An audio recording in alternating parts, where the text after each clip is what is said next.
ಸ್ಪಷ್ಟವಾಗಿ ಉಲ್ಲೇಖ ಮಾಡಿದಂತ ಕ್ರಿಮಿನಲ್ ಕೇಸ್ ನಂಬರ್ಗಳು ಏನಿದಾವೆ ಅವು ನಿಮ್ಮ ಪಿಟಿಷನ್ ನಂಬರ್ ಕೇಸಸ್ ಅಂತ ಅವ್ರ ಮೇಲೆ ಇವ್ ನೋಡಿ.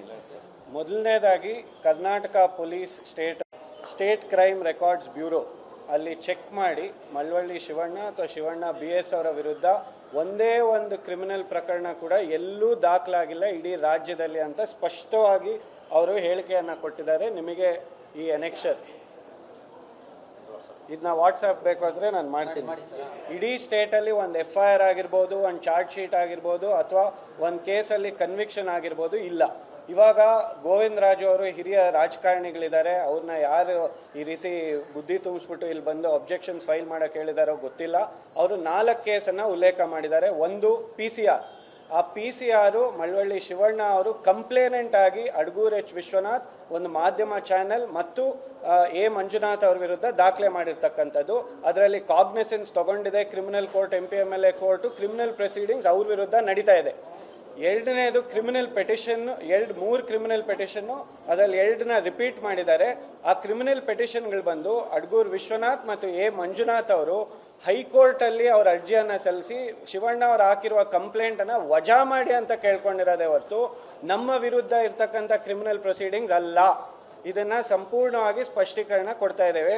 ಆಮೇಲೆ ಗೋವಿಂದರಾಜು ಅವರು ಹಿರಿಯ ರಾಜಕಾರಣಿಯಾಗಿ ಒಂದ್ಸರಿ MLC ಆಗಿರೋರು, ಈ ಒಂದು ಆ ಯೋಚನೆ ಆದರೂ ಬರಬೇಕಾಯಿತು. ಫಾರ್ಮ್ 26 ಕ್ಲಿಯರ್ ಇದೆ.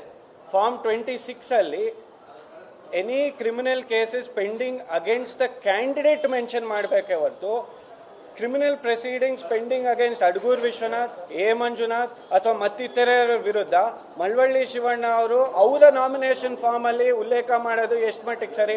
ಮಾಡೋಕ್ಕಾದ್ರೂ ಆಗತ್ತಾ? ಇಷ್ಟಾದ್ರೂ ಒಂದು ಆಲೋಚನೆ ಇರಬೇಕಾಗಿತ್ತು ಅಂತ ನನ್ನ ಭಾವನೆ.